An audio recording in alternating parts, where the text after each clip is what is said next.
So as we all know that the Gita is Krishna's advice to his student Arjun. It is set in the midst of a battlefield. And it's important, the setting. The setting is such that it highlights that this is not a book, not a text to be read in the forest when you are, doing sannyas and you're doing meditation. But in the midst of the most intense activity, when you are fighting to save your life and your country, that's the time when this lesson is given, and hence is applicable to all situations, I would say. So the first thing that I have learned from this is courage. You would probably recollect that when the two armies, the Kauravas and the Pandavas, are faced against each other, and Pandava's leader Arjuna he's so shattered and he's so scared to see the Kaurava army that he gives up and says, I will not fight, and I'd rather give up and, die than fight. And that's when he's reminded and said that you have to get up and fight. How has that helped me? I thought I will share with you. And many times when we are in difficulties, this is the reminder. I also had some challenging occasions in my life. I was forced into leadership at a pretty young age of 29. We were in a textile industry, and that industry there was a big strike. So you didn't have family, you didn't have business. And that's when one remembered the lesson that you have to keep on fighting and have the courage to take on difficulties. Because the other thing that Krishna keeps reminding in the Gita is that do not grieve. It's the most optimistic book if you read, and says that do not worry, my devotee, I will protect what the devotee has and provide everything that the devotee needs. So with that confidence, I think we could, and my wife is here, she was part of this whole journey, we could go through that. The other thing that is taught in the Gita is to be fearless. And that's what we've also done.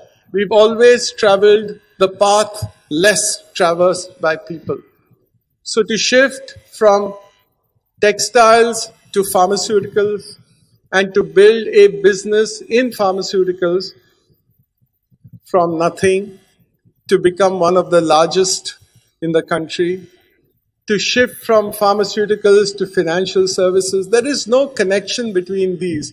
But if one is fearless, then that's the other thing that's possible to do. One of the most famous lessons of the Gita is that one needs to focus on the actions, because every result is only how you act. The results will come only as per your actions. If we focus on results, then the stress of achieving the results actually dilutes this focus on action.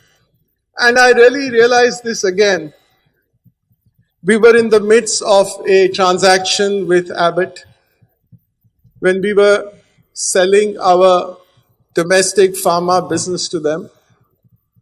This was a large transaction. It was valued at $3.8 billion. And at that time, after the transaction was done and everything was over, the Abbott team came and told me that one thing that we really appreciated, and we tried all throughout that process many times to actually scare you that we will not go through with the process and we will not do the deal unless you agree on certain things. But we were very clear.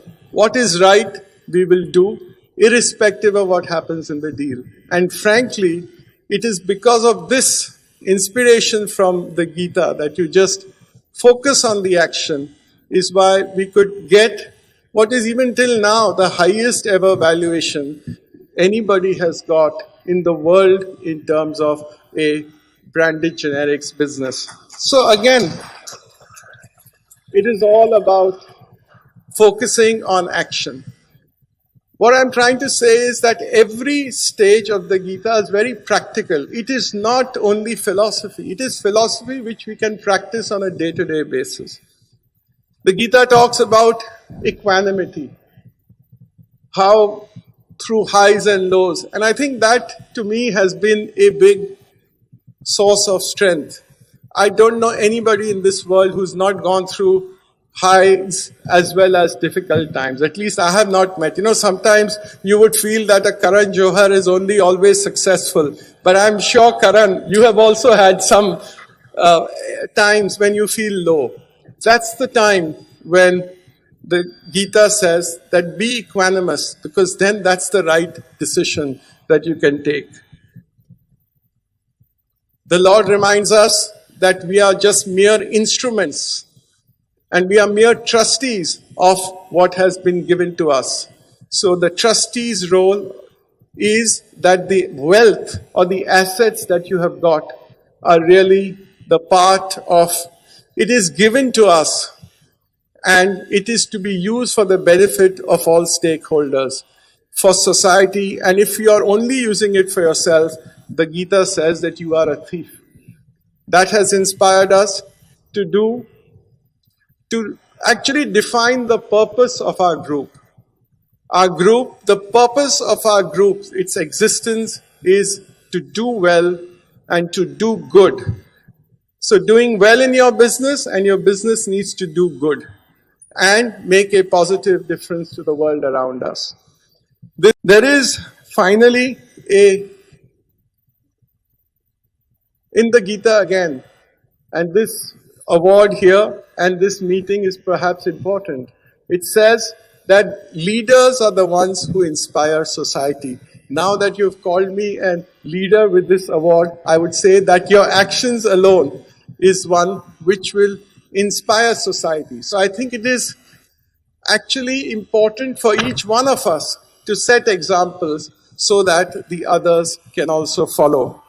And I want to end my talk by what is the favorite quote as far as our group is concerned. Again, it is a quote from the Upanishads, so I'm going to say it in English, but it is so relevant. Many of you may have heard it. You are what your deep driving desire is. As is your desire, so is your will. As is your desire, so is your will. As is your will, so is your deed. And as is your deed, so is your destiny. In other words, if we really deeply desire something and we start acting upon it, we can shape our own destiny. Thank you.